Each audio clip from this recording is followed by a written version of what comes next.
සුබ දවසක්. අ, අපි මේ නැවත හමු වෙන්නේ දෙවෙනි ෂෝට් වීඩියෝ එකකින්. දෙවෙනි එපිසෝඩ් එකේදී අපි කරන්න බලාපොරොත්තු වෙන්නේ පළවෙනි එකේදී අපි නැවතුවා වීඩියෝ එක ෆයිනෑන්ස් ලිටරසි නැත්නම් මූල්‍ය සාක්ෂරතාවය කියන දේ හැඳින්වීමක් කළා. අපි සර්කල් එකක් අරගෙන කොහොමද ඔයා ජොබ් එකක් කරනවා නම් ඔයාගේ ආදායම් මාර්ගය මැනේජ් කරගන්න කියලා නැවතුවා. හරි. අපි නවත්වපු තැනින් තමයි අද පටන් ගන්න යන්නේ. දෙවෙනි එපිසෝඩ් එකේදී මම කරන්න යන්නේ මෙන්න මේ ටික. ඒ කියන්නේ ඒ සැලරි එක මන්ත්ලි මන්ත් එන්ඩ් එකේදී හම්බ වෙන සැලරි එක කොහොමද ඔයා ඉස්සරහට ඉන්වෙස්ට් කියන්නේ මේ මැනේජ් කරගන්න කියන එක. මේක හරියට මැනේජ් කරගන්න. මේක මැනේජ් කරලා මේ විදිහට ඉස්සරහට යන්න අනිවාර්යයෙන්ම. එහෙම ගියොත් ලොකු ගමනක් යන්න පුළුවන්. ඔයා අවුරුදු 5ක් 10ක් අතර රැකියාවේ යෙද්දී ඔයා දන්නේම නැතුව ඔයාට ව්‍යවසායකයෙක් වෙන්න අවශ්‍ය කැපිටල් එක ප්‍රාග්ධන එකතු කරගන්න පුළුවන්. සැලරි එකට අමතරව වෙනම ඉන්කම් එකක් ඔයා දන්නේම නැතුව ඔයාගේ account එකේ ජෙනරේට් වෙයි. මෙන්න මේ ටික තමයි අපි අද මැනේජ් කරගන්නේ කොහොමද කියලා හැඳින්වීමක් කරන්න යන්නේ. හරි, එහෙනම් අපි පටන් ගමු. මෙන්න මෙතන බලන්න අපි කතා කළා මෙන්න මෙතන මේ මම කල එකක් දාගන්නම් පොඩ්ඩක්. right. අපි මෙන්න මෙතන කතා කළා ජොබ් එක නැත්තම් ඔයා කරන රැකියාවෙන් හම්බ වෙන සැලරි එක 100ට 100යි. එතකොට 100ට 100 තමයි මෙන්න මේ අපි සර්කල් එකට මැනේජ් කරේ. right. එතකොට right. සැලරි එකේ 100ට 100න්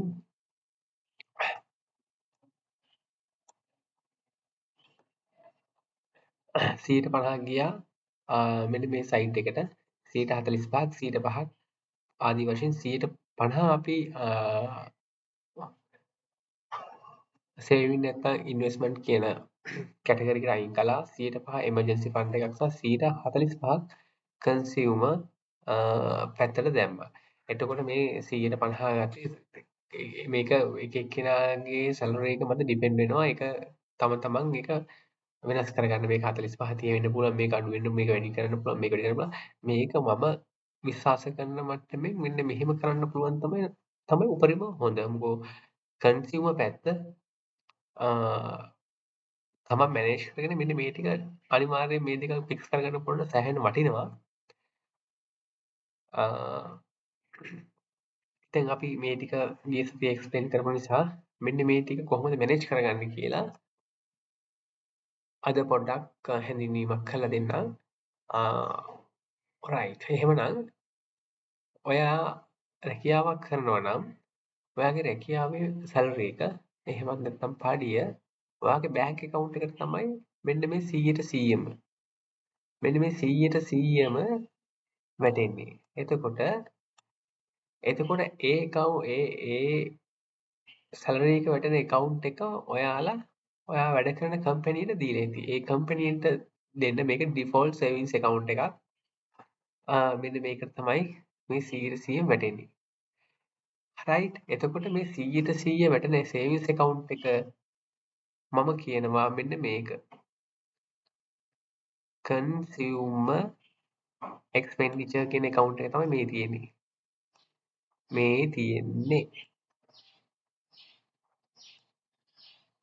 හරිද? මෙන්න මේ 100ට 100න් මෙන්න මේක ඇතුලේ තියෙනවනේ 100ක්. ආව මේ සැලරි වැටෙන account එකම consumer expenditure එකට ගන්නේ හේතුවක් ඇතිව. නැත්තම් තව අපිට accounts ගොඩක් හදාගන්න වෙනවා. තේරුම් ගන්න accounts ගොඩක් manage කරන එක. මෙන්න මේකම තමයි consumer විදිහට ගන්න. right. ඔයා හිතන්න මේ සැලරි එක 100ට 100ම මේකට හම්බ වුණාම මේ account එක තමයි අපි ඉස්සරහා මුළු මාසෙම consumer expenditure වලට වියදම් කරන්නේ මේ එකගෙන savings account එකෙන්. නමුත් මේ මොහොතේදී 100ට 100ම මේකට හම්බ වුණානේ. මේ 100ට 100 හම්බ වෙච්ච ගමන්ම මෙන්න මේ 100%න් මුලින්ම කරන්න ඕනේ මෙන්න මෙතන තුන්වෙනියට තියෙන account එකක්. මේ තියෙන්නේ තුන්වෙනියට තියෙන account එක මෙන්න මේක. මෙන්න මේ ෂා එක 150 account savings accounts interest investment කියන මෙන්න මේ ෂෙයා එක තමයි මෙන්න මේක නියෝජනය කරන්නේ. එතකොට කරන්න ඕනේ මෙන්න මේ 100%න් මෙන්න මෙතෙන්ට 150 අයින් කරගන්න මුලින්ම. ඒක තමයි කරන්නේ. එක්සැම්පල් එක විදිහට. අපි හිතුවත් ඔයාගේ උදාහරණයක් දෙන්න ඔයාගේ සැලරි එක ලක්ෂයයි කියලා. මම මේ ලක්ෂය කියලා ගත්තේ බෙදා ගන්න ලේසි නිසා. ලක්ෂයයි නම් අනිවාර්යයෙන්ම මෙන්න මෙතනට මුලින්ම කරන්න ඕනේ ඒකෙන් 150 කියන්නේ 50/10යි. මෙන්න මේ මනි මාකට් මෙතන ස්පෙලිං වැරදි. මනි මාකට් account එකට දාගන්න ඕනේ. මනි මාකට් account එකට දාගන්න 150. එන්න එක නියෝජනය කරන්න මේක. ඒක තමයි පළවෙනි පියවර. ෆස්ට් ස්ටෙප් එක. ඊට පස්සේ මේකේ තව 150ක් ඉතුරු. ඒ 150න් එමර්ජන්සි ෆන්ඩ් එකට මෙන්න මේකට 105ක් දාගන්න. මේකට 5% දානවා.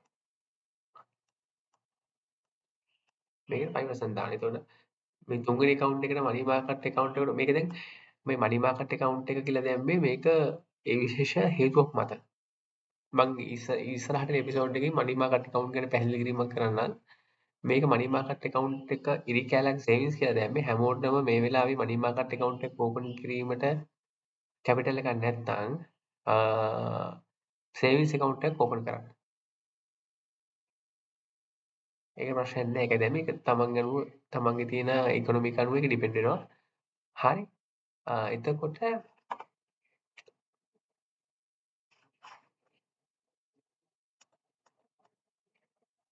මෙන්න මේකෙන් 105ක් මේකට දාගන්න. මේ 105 නියෝජනය කරන්නේ මෙන්න මේ account එක. right?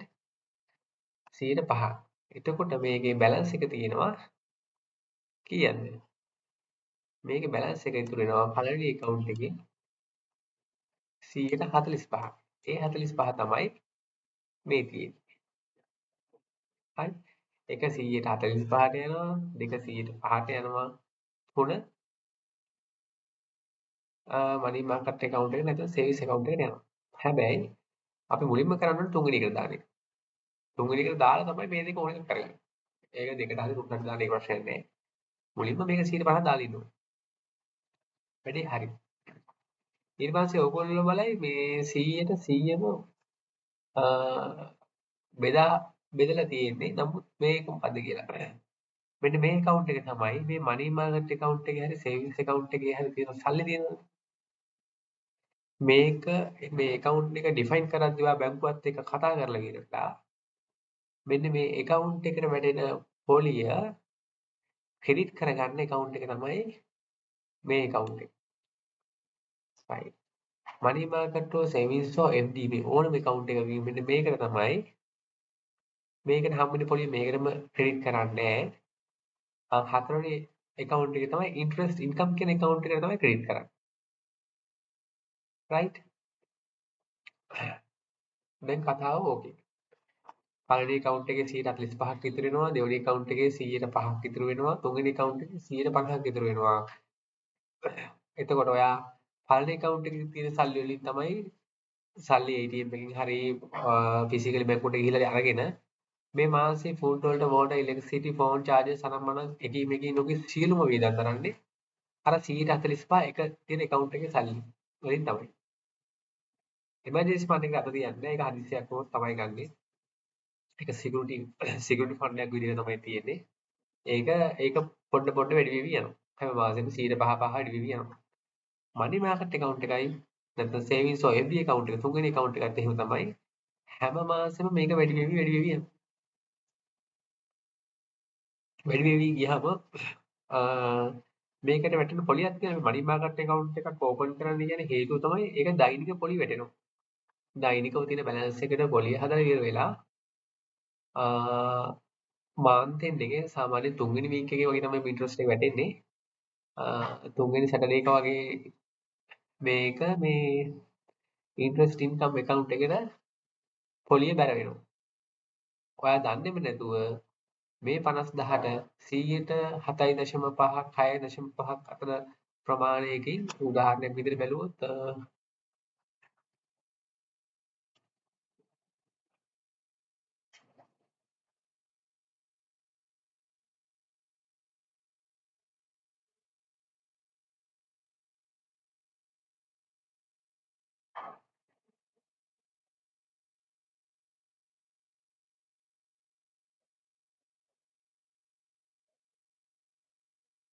සාමාන්‍යයෙන් 267ක් වගේ ඉන්ට්‍රස්ට් ඉන්නවා. මෙන්න 50,000ක දැම්මොත් 267ක් වගේ ඉන්ට්‍රස්ට් ඉන්කම් එකක් ඒක පළවෙනි මාසෙම ඔයාලට හම්බ වෙනවා.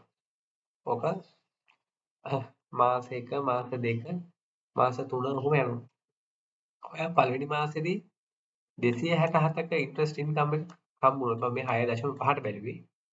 ඔයා දෙවෙනි මාසෙදී මනි මාකට් account එකට සල්ලි දානවනේ. හැබැයි මනි මාකට් account එකටම දාන්න කියන්නේ හේතුව තමයි මනි මාකට් account එකේ සල්ලි ඕන වෙලාවක අපි withdraw කරන්න පුළුවන්. ඔයා මේ ලයිෆ් සර්කල් එක මේ ජොබ් සර්කල් එක නැත්නම් ලයිෆ් සර්කල් එක යද්දී ඔයාට මේ ඉන්වෙස්ට්මන්ට් ඔපචුනිටි එකක් හිතන්න නැති මොහොතක හම්බ වුණොත් මෙන්න මේකේ තියෙන සල්ලි ඕන වෙලාවක අපිට ගන්න පුළුවන් නිසා තමයි මනි මාකට් account එකක් ඕපන් කළේ. අරගෙන අර හදිසියෙන ඔපචුනිටි එකට ඉන්වෙස්ට්මන්ට් එකක් කළා මේ හම්බ වෙන මේ දැනට කරගෙන ඉන්වෙස්ට්මන්ට් ප්ලෑන් එකට වඩා වැඩි පොලියක් උපයා ගැනීමේ වැඩි ආදායමක් උපයා ගැනීමේ හැකියාව තියෙන නිසා තමයි මනි මාකට් account එකක් ඕපන් කරන්න කිව්වේ. ඒවා පස්සේ කතා කරමු මම පොඩ්ඩක් මතක් කිරීමක් කළේ. අපි මනි මාකට් account එකේ තියෙන සල්ලි දෙවෙනි මාසෙදී මේක තව 50,000ක් දැම්ම කියන්නේ ලක්ෂයක්. ලක්ෂයට 6කට මේක ඩබල් වෙනවා. එහෙනම් 500 හරි 590ක් හරි 520 හරි කියන්නකෝ. ඔහොම මේක හැම මාසෙම මොකක්ද ඉන්ට්‍රස්ට් ඉන්කම් එක වැඩි වෙවි යනවා. මම මේ ඔයාලේ වෙනම ඉන්ට්‍රස්ට් ඉන්කම් එකක් ඕපන් කරන්න කිව්වේ අවුරුද්දක් දෙකක් යද්දී ඔයාලට ඔයාගෙන සැටිස්ෆයි වෙන්න පුළුවන් මේක වැඩි වෙලා මගේ ඉන්වෙස්ට්මන්ට් එක නිසා මගේ සැලරි එකට අමතරව මම නිකන් ගෙදර හිඳලා ඉන්ට්‍රස්ට් ඉන්කම් එකක් උපයාගෙන මෙන්න මෙච්චර ප්‍රමාණයක් මගේ තියෙනවා කියලා. ඔයාගේ ඉන්ට්‍රස්ට් ඉන්කම් account එකත් එන්න එන්න වැඩි වෙනවා. මනි මාකට් account එකත් එන්න එන්න වැඩි වෙනවා. ඔයා දන්නේම නැතුව ලොකු ප්‍රාග්ධනයක් අවුරුදු 5 10ක් ඇද්දි එකතු වෙන ක්‍රමවේදයක් තමයි මම මේ කියලා දුන්නේ. මේකට තව පොඩි හැඳින්වීමක් කළා. මේකට තව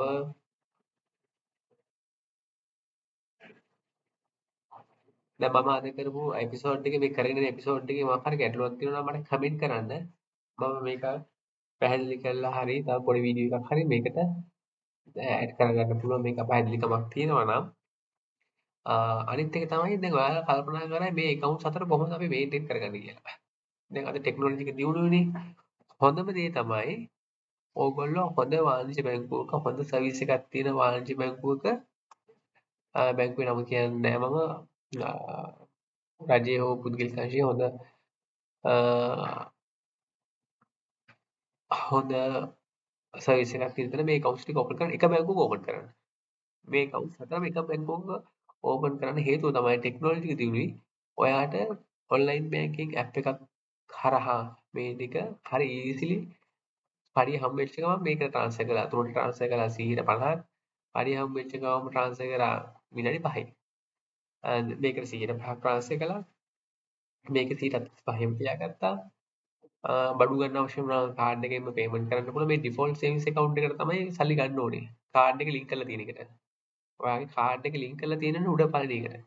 හේතුව තමයි ඔයා මේ කන්සියුමර් ගුඩ්ස් අනිම හරි ගද්දි ඔයාට කාඩ් එකෙන් හරි පේමන්ට් එක කළා ඒ වැඩ ටික කරගන්න පහසුයි.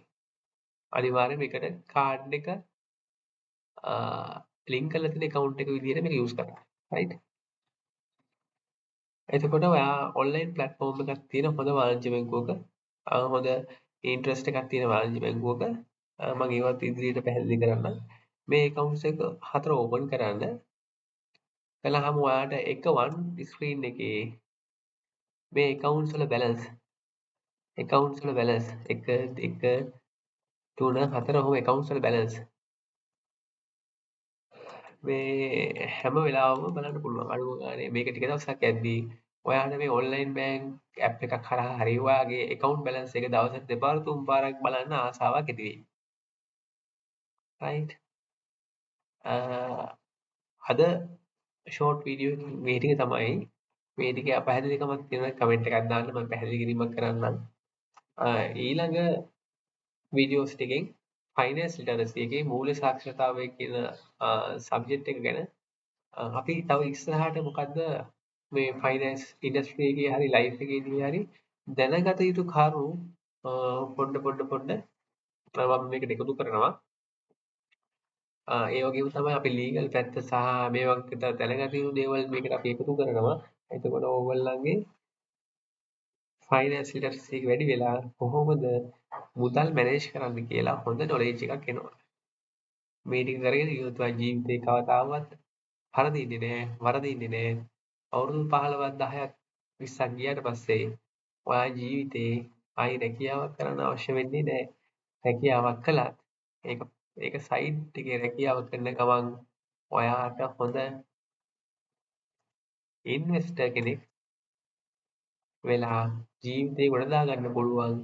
ඉන්වෙස්ටර් පොඩ්ඩක් තව ඩිවලොප් වෙලා බිස්නස්මන් කෙනෙක් වෙන්න පුළුවන්. ඒ වගේ ලොකු සර්කල් එකක් තියෙනවා. අපි එහෙනම් ඊළඟ වීඩියෝ එකකින් හම්බෙමු. ඒ වගේම තමයි මේ කාර්ය හොඳට කරගෙන යන්න නම් ඉතින් අපිට ඔයාලගේ සහයෝගය අවශ්‍යයි. ඒ නිසා අපගේ YouTube channel එක subscribe කරන්න, like කරන්න, share කරන්න, comment කරන්න. එනම් සියලු දෙනාටම බොහොම ස්තුතියි. නැවත හම්බෙමු ඊළඟ එපිසෝඩ් එකේ.